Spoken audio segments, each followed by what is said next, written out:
اب ربیع الاول میں یہ جو جلسے جلوس اور اس طرح کی چیزوں کے جو دلائل پیش کیے جاتے ہیں وہ کس قسم کے دلائل ہیں؟ کوئی ایک صحابہ کا کوئی عمل، کوئی تابعین کا عمل، کوئی اسلاف کا عمل، کوئی ایک روایت بھی ہمیں ملتی ہے؟ کہیں کچھ بھی نہیں ملتا. فلانا مناتا تھا، فلاں نے لکھا ہے تو فلاں نے لکھا ہے. بھائی دین سب سے پہلے کہاں سے چلا ہے؟ قرآن، سنت، صحابہ، یہ ہے نا دین. تو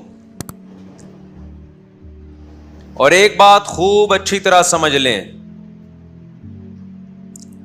میری حضرت مفتی تقی عثمانی صاحب سے ملاقات ہوئی، ان کی زیارت کے لیے گیا، انہوں نے بڑی زبردست نصیحت کی. وہی بات کی جو ہم کہتے رہتے ہیں، اس سے بڑی تائید ہوئی کہ آپ ان فرقوں کو ختم نہیں کر سکتے. آپ کا کام ہے پازیٹیو وے میں، مثبت انداز میں اپنے دلائل لوگوں کے سامنے رکھ دینا. جس کی قسمت میں ہدایت ہوگی آ جائے گا، جس کی قسمت میں ہدایت نہیں ہوگی، جو سیدھا راستہ نہیں چاہے گا، اس کو آپ زبردستی ہدایت نہیں دے سکتے. یہ چلتے رہیں گے اسی طریقے سے. اس جملے سے بڑی تسلی ہوئی. اسلام سے زیادہ حقانیت کس کی ہو سکتی؟ دنیا میں لوگ بتوں کی عبادت کر رہے ہیں کہ نہیں کر رہے؟ کیا دلائل کی دنیا میں ان کا پلڑا بھاری ہے؟ کون دنیا میں ایسا شخص ہوگا جس میں اتنی سینس بھی نہیں ہوگی کہ جس پتھر کو میں اپنے ہاتھ سے تراشتا ہوں، میں نے خود بنایا، میں نے مارکیٹ سے خریدا، 2 خریدنے پر تیسرا فری ملا مجھے، ہول سیل کے ریٹ الگ ہوتے ہیں، وہ میری بگڑی بنائے گا. اس کے لیے کسی دلیل کی ضرورت ہے اس پر رد کرنے کے لیے؟ لیکن کیا بڑے بڑے ڈاکٹر، بڑے بڑے سائنٹسٹ، انجینئرز کیا بتوں کی عبادت نہیں کر رہے؟ بولو نا کیا ہو گیا میرے بھائی؟ تو اگر آپ ان کی ٹینشن لیتے رہو گے ساری زندگی، یہ کیا ہو رہا ہے، یہ کیا ہو رہا ہے، تو اس سے بت پرستی ختم نہیں ہوگی. آپ ڈپریشن اور ٹینشن سے مر جاؤ گے. تو اس کا حل کیا ہے؟ وہی حل ہے جو قرآن نے بیان کیا کہ آپ اپنی بات لوگوں تک پہنچا دیں. جو بھی بتوں کی عبادت کرتا ہے اس کو کہہ دیں، جیسے قرآن نے کہا الہم ارجل یمشون بہا، بتاؤ کیا ان کے پاؤں ہیں جس سے یہ چلتے ہیں؟ ام لہم اعین یبصرون بہا، بتاؤ کیا ان کی آنکھیں ہیں جس سے یہ دیکھتے ہیں؟ ام لہم ایدی یبطشون بہا، بتاؤ کیا ان بتوں کے یہ ہاتھ ہیں جس سے یہ پکڑتے ہیں؟ ام لہم آذان یسمعون بہا، بتاؤ کیا ان کے کان ہیں جس سے یہ سنتے ہیں؟ اس سے اچھے تو تمہارے کان ہیں، تم سنتے ہو. اس سے اچھی تو تمہاری آنکھیں ہیں، تم دیکھتے ہو. یہ تو نہ سن سکتے ہیں نہ دیکھ سکتے ہیں، تو کیوں ان کی عبادت کرتے ہو؟ 2 اور 2 4 کی طرح قرآن بات کر رہے کہ نہیں کر رہا؟ کیا ہندو یہ آیتیں نہیں پڑھتے ہوں گے؟ کیا ان کو یہ معلوم نہیں ہے؟ بول لو بھائی. اس کے بعد بھی آپ دیکھ لو یوٹیوب پہ ویڈیو بھری ہوئی ہیں، ڈاکٹر بھی جاتے ہیں مندروں میں، بتوں کے سامنے جھکتے ہیں. اس سے صاف پتہ چلتا ہے بھائی ہمارا کام اللہ کا پیغام پہنچا دینا ہے، منوانا ہمارے ذمے نہیں ہے. تو غیر مسلموں کی گمراہی میں بھی ہمارا کام پیغام پہنچانا ہے. مسلمانوں میں جہاں گمراہی پھیلے گی تو ہمارا کام پیغام پہنچانا ہے، منوانا ہمارا کام نہیں ہے. ہم پیغام پہنچا دیتے ہیں کہ ربیع الاول میں جو کچھ آج کل ہو رہا ہے یہ پیغمبر کا طریقہ نہیں ہے، یہ آپ کی اپنی خواہشات ہیں جن کو آپ مذہب کا لیبل لگا کے پورا کر رہے ہو. دین اپنی خواہشات کا نام نہیں ہے. پورا صحیح کوئی نہیں ہوتا. جب ہم بتاتے ہیں نا کہ محرم میں ایسے گزارو جیسے پیغمبر نے گزارا، ایسے گزارو جیسے صحابہ نے گزارا، تو کیسے گزارا بھائی؟ صرف 10 محرم کا روزہ، 9 10 یا 10 11 بس. اور روزوں کی کثرت محرم میں کریں، آپ جتنے زیادہ روزے رکھ سکتے ہیں. اس کے علاوہ محرم میں کوئی اضافی عمل اسلام میں ثابت نہیں ہے. ربیع الاول میں تو یہ بھی نہیں ہے کہ کوئی اضافی روزوں کی فضیلت ہو یا عمرے کی فضیلت ہو. آج کل ربیع الاول میں عمرے بہت ہو رہے ہیں. لوگ کہتے ہیں بھائی اس مہینے میں عمرہ کیونکہ نبی پیدا ہوئے تھے. تو آپ پیغمبر سے آگے نکل رہے ہو. بھائی ہمارے نبی کو نہیں معلوم تھا کہ میں اس مہینے میں پیدا ہوا ہوں تو میں اس مہینے کی فضیلت بیان کر کے چلا جاؤں. صحابہ کو معلوم نہیں تھا کہ ہمارے پیغمبر اس مہینے میں پیدا ہوئے ہیں تو ہم اس مہینے میں عمرہ کر کے اس کی فضیلت کو بڑھا دیں. کہیں کوئی ایک حدیث دکھاؤ جس میں کسی صحابی نے ربیع الاول میں عمرے کی الگ سے فضیلت بیان کی ہو. میں سمجھا پا رہا ہوں بات؟ کوئی ایک روایت دکھا دو بھائی. رمضان میں عمرے کی فضیلت ہے. نبی صلی اللہ علیہ وسلم نے فرمایا رمضان میں عمرہ ایسے ہے جیسے حج. اس کا یہ مطلب نہیں کہ مکمل حج جیسا. حج تو حج ہی ہے, یہ تو تشبیہات ہوتی ہیں اس کی ویلیو کو بڑھانے کے لیے.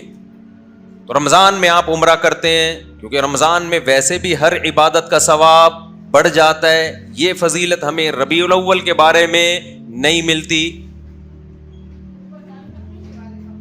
تو کیوں اللہ اس کے رسول کی طرف نہیں آ جاتے؟ کیوں اس اسلام کو فالو نہیں کرتے جو 1400 سال پہلے آیا تھا؟ تو میں یہ عرض کر رہا تھا شیطان نے کیا کیا؟ وَزَيَّنَ لَهُمُ الشَّيْطَانُ أَعْمَالَهُمْ. شیطان برے اعمال کو کیا کرے گا؟ مزین. کل کوئی میرے سامنے کلپ آیا, اس کلپ میں کسی نے یہ کہا کہ غوث اعظم چاند پہ پہنچے تھے. اللہ عالم کسی کے پاس رپورٹ آئی ہوگی. اچھا, بہت سے لوگوں نے الٹا سیدھا لکھا ہوا تھا, برا بھلا کہا ہوا تھا. کیا وہ کہہ رہا تھا کہ امریکہ تو بعد میں چاند پہ گیا ہے, غوث اعظم پہلے چلے گئے تھے. اچھا, نیچے سب ملے جلے کمنٹس آ رہے تھے نا. ایک نے بڑا اچھا کمنٹ کیا, اس نے کہا اگر کوئی غیر مسلم بھائی یہ کلپ دیکھ رہے ہیں تو خدا را اسلام کو برا نہ سمجھیں, یہ جھوٹی خبر ہے. سمجھ رہے ہیں نا؟ یعنی اس بندے کو یہ خیال ہوا کہ یار یہ ہمارے آپس کے مسئلے ہیں, چاند پہ گئے تھے نہیں گئے تھے یہ رپورٹیں ہم کرتے رہیں گے, لیکن غیر مسلم جب یہ مذہبی اسکالر سے یہ بات سنے گا تو وہ کہے گا کہ یار یہ ہے اسلام. یہ اس پہ فخر کر رہے ہیں کہ انگریز ایک تو جا نہیں رہے چاند پہ, ہیں جانا تو ہم کو چاہیے تھا نا. کیا خیال ہے؟ ایک تو جا نہیں رہے ہیں, اوپر سے عذر لنگ بدتر از لنگ, عذر ایسا پیش کر رہے ہیں کہ ہم تو پہلے جا چکے ہیں. تو اس نے یہ لکھا کہ غیر مسلم کو کہا کہ کوئی غیر مسلم بھائی یہ دیکھ رہے ہو تو یہ اوریجنل اسلام نہیں ہے. یہ بڑا اچھا کمنٹس کیا, مجھے اس سے بڑا سبق ملا. میں نے کہا یار ہم ربیع الاول میں محرم میں جو کچھ بھی کریں یار, آپ دل کھول کے حلوے بھی کھائیں, مانڈے بھی, اور ناچیں بھی, اور گائیں بھی, اور جو بھی کرنا ہے کرو. غیر مسلم کو بس یہ بتا دو یہ اوریجنل اسلام نہیں ہے, تاکہ وہ بدگمان نہ ہو. جب غیر مسلم محرم میں ہمیں ماتم کرتا ہوا دیکھے گا, خون بہاتا ہوا, وہ اس اسلام کی طرف مائل ہوگا؟ بولو نا. اس میں اٹریکشن, نماز کو دیکھ کے مائل ہوتا ہے, روزے کو دیکھ کے مائل ہوتا ہے, حج کو دیکھ کے مائل ہوتا ہے. لیکن محرم میں جو ہم خون بہا رہے ہیں, اپنا ہی خون بہا رہے ہیں, اس عمل کو دیکھ کے غیر مسلم ہماری طرف مائل نہیں ہو. جو کچھ ربیع الاول میں ہم کر رہے ہیں اس عمل کو دیکھ کے غیر مسلم اسلام کی طرف مائل نہیں ہوگا. تو آپ سب کچھ کرو لیکن ہندوؤں کو, سکھوں کو بتا دو کہ یہ سچی مچی کا اسلام نہیں ہے. سچی مچی والا اسلام وہ ہے جس میں رمضان کے روزے ہیں, جس میں پیر جمعرات کا روزہ ہے. مسلمان صبح اٹھتا ہے, سحری کے وقت میں کھاتا ہے اللہ کے لیے, سارا دن بھوکا پیاسا رہتا ہے. شام کو جب افطاری پہ دسترخوان پہ بھوک پیاس کے بعد کھانا رکھا ہوتا ہے اور اس کے منہ میں جب پہلا نوالا جاتا ہے تو پھر یہ دعا پڑھتا ہے ذهب الظما, پیاس چلی گئی, وابتلت العروق, رگیں تر ہو گئیں, وثبت الاجر انشاءاللہ, اور جس خدا کے لیے ہم نے بھوک پیاس برداشت کی ہے اس خدا نے ہمارے نام اعمال میں روزے کا اجر لکھ دیا ہے. غیر مسلم اس اسلام کو دیکھ کے متاثر ہوگا جس میں آپ ماں باپ کے قدموں میں جنت تلاش کر رہے ہوگے.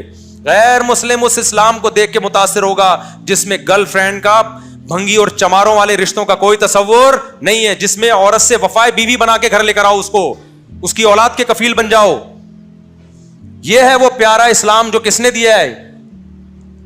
جو اللہ نے ہمیں دیا ہے, جس کو دیکھ کر لاکھوں کروڑوں غیر مسلم مسلمان ہوئے ہیں. اور جو اسلام کا رخ آج پیش کیا جا رہا ہے, دھرنے اور روڈ بلاک اور یہ سب, یہ والا اسلام کبھی بھی غیر مسلم اس کی طرف مائل نہیں ہوگا. تو جیسے اس نے غوث اعظم کی کوئی غیر مستند کرامت بیان کر دی نا, چاند پہ پہنچنے والی جس کا کوئی ثبوت نہیں ہے.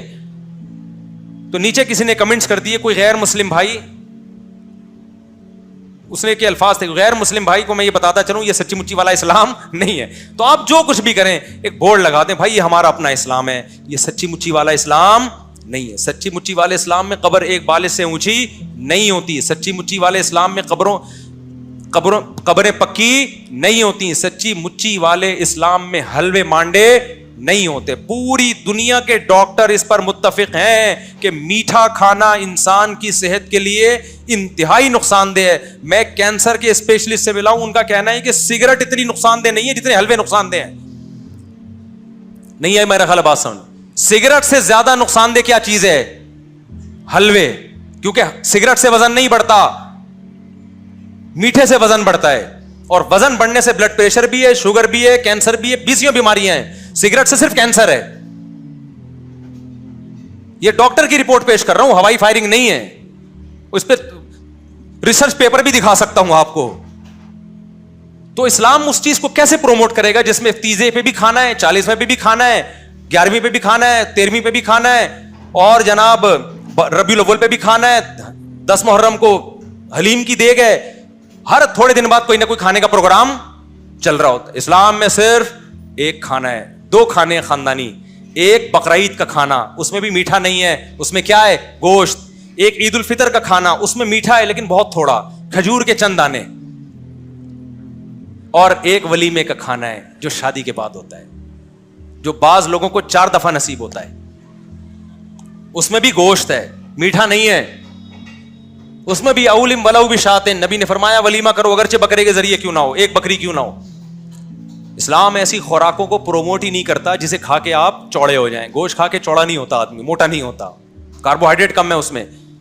اور آپ میٹھے کو فوکس کر رہے ہو, یہ والا کہ میرے پاس تو مٹھائی کے ڈبے لا کے نا لوگوں نے, جو آ رہا ہے مٹھائی کا ڈبہ لے کے آ رہا ہے گفٹ میں.